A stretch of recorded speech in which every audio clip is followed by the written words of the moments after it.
Hello, gandang hapon. Dito po tayo ngayon sa San Fernando Baywalk.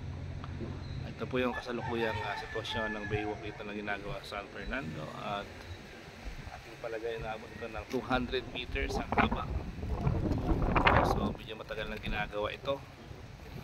Ang Baywalk na to ay simulan sa may pier. Sa may pier.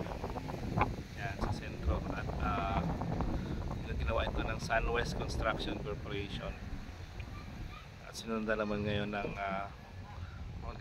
itong wall nila at ginagawa ngayon ng St. Mayos. So ito yung estado ng kanilang construction sa ngayon.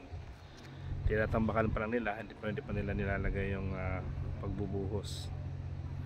So kailangan pa talaga natin itong Baywalk.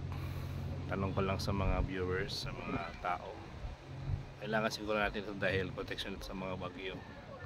At ito daw ay ginagawang kalsada, gagawing kalsada, access road, protection na rin para sa mga mangingisda. Pero nakapasa kaya ito sa environmental compliance?